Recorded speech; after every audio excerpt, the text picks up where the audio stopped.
I honestly think this might be like the most successful little setup I've built. Let me show you guys. Ah, it looks so good. So imagine one single little monitor that controls the PC, the MacBook Air, and the PlayStation, and I'm KVMing these peripherals. I don't know, it's just so perfect. So what I'm going to do is, I think I'm gonna give it away. I'm gonna give it away because I feel like a student will benefit more from it than we will do. All you have to do, like literally all you have to do is comment down below, let me know what you're studying, and I'll just pick someone. That's it. You don't even have to subscribe to the channel if you don't like us. Enjoy the video.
I feel like lately I've been letting some of you down. We've been reviewing very expensive items lately, and with back to school just around the corner, maybe it's time we all cut on budget and start featuring some budget items.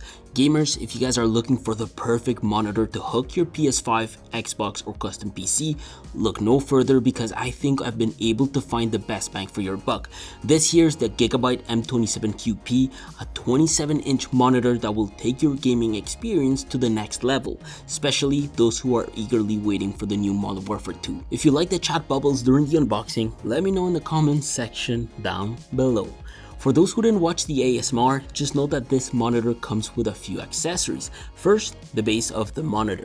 It is a half plastic, half metal base that easily attaches to the pre-installed arm the monitor came with. The only thing you need to do after unboxing it is literally hand screw this to the arm.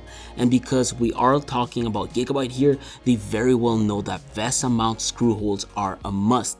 Now, other than that, inside the box you will find your warranty card, a different numbers of power cables that support various different types of outlets, a DisplayPort cable, an HDMI cable, and a USB cable that can be used to enable Gigabyte's utility software for monitors. I think my only complaint with the unboxing would be the lack of a USB-C cable, especially when it's crucial for KVM. And I say USB-C because impressively enough, this has a USB-C port, that can allow you to connect your MacBook or Windows laptop. However, However, it's not perfect as it only provides 18 watts of power, enough to keep the lid closed. This port sits dead in the middle, surrounded by two HDMI 2.0 ports, a display port 1.4, an audio pass-through if you need to connect your audio to a headset, and a USB 3.0 upstream paired with a couple of USB 3.0 ports. Now, after coming back from Toronto that weekend, I took the time to set this up and give it a try, and let me tell you, I love this build. It's not too bulky or heavy at all. If you live in a dorm and you happen to travel back and forth from home during the weekend, this is it. No matter where you are living, displacing this monitor is absolutely easy, and I think they very much tried to cut weight by keeping the stand slim. Also, keeping the arm at a reasonable girth and length helps. This means that they were only able to pack some features such as tilt and a height adjustment feature. It really doesn't bother me at all. Now, Gigabyte made this monitor by keeping budget in mind, and the P within the model name means a whole new IPS display.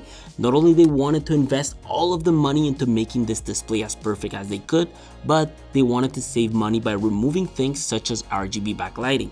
In short, they kept this whole monitor in a simple black matte casing with a gloss top portion on top highlighting Gigabyte. The buttons feel very much like plastic, the arm of the stand is the same, and I honestly think this is perfectly fine for most people, especially students. Bezels are not the thinnest, but they never bothered me at all when playing games, the chin of the monitor as well, and I never truly found myself wanting to pivot this monitor. For coders, it could be a deal breaker. I guess it all depends on your preference. Other than gaming, for text and coding related tasks, this new panel is great. It's a 2560 by 1440 pixels 27-inch IPS panel that delivers 400 nits of brightness, up to 170 Hz in terms of refresh rate, a 1 millisecond response rate, and DCI-P3 at 98%. Like I said, the P model is now a new panel, which means that Gigabyte went from a sharp IPS panel to an LG IPS panel. They wanted to revert back to an RGB subpixel layout instead of sticking with BGR. BGR layout monitors have an inverse subpixel arrangement in comparison to their RGB pixel structure. This causes text to appear blurry on BGR monitors when mainly using Windows computers. So if you are looking to also use this monitor for text purposes, such as using Excel, writing docs, or even coding, I highly suggest this monitor. The only thing I'd like to point out is that with HDMI 2.0, the monitor can only support up to 1440p at 144 Hz. However, since most of the new gen consoles only run up to 120 Hz, it's not a big deal. If you are a PC gamer, DisplayPort 1.4 will let you enjoy up to 170 Hz when using OC on this panel, which means that the gaming experience on a budget is very good. Colors are noticeably accurate due to the wider color range whether you are gaming or consuming content, and I just overall love seeing Gigabyte using LG's image technology.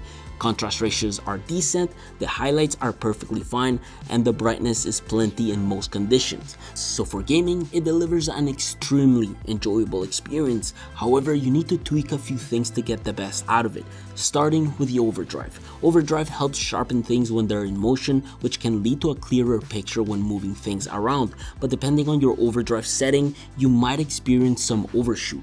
I personally found that with picture quality, the overshoot is almost close to none, although I did realize that the response time wasn't as good as I would have liked it to be. The more I tweaked my overshoot mode, whether it was on balance or speed, you realize the inverse ghosting is a lot more prominent and the response time gets a lot closer to the marketed 1 millisecond. So I'd say for the optimal gaming experience, you need to choose between overshoot or response time. I much rather give up some response time as I enjoy having the best graphics, which this monitor very much does with this new LG panel. As a non-competitive player, for me, different variations of response time using this panel was not really killing my experience. Chances are, if you are a student that games casually, it won't be an issue for you. Just like the little IPS glow in the bottom right corner won't bother you at all. As for FreeSync, it works extremely well just as I was expecting it to. Just make sure you enable it and test it with NVIDIA's Pendulum.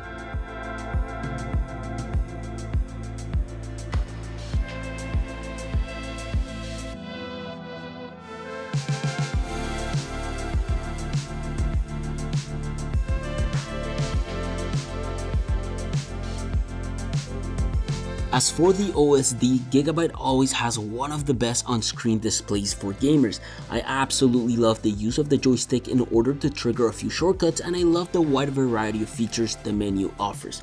Things such as information about your current gaming setup is highlighted on the top of the menu, and they do the same with the panel settings when you start playing with its configurations. These settings can be different picture modes, display options, and even PIP and PBP. However, I personally find myself spending most of my time under the gaming tab. Also, a big shout out to Gigabyte for including cool gaming assist features within this monitor.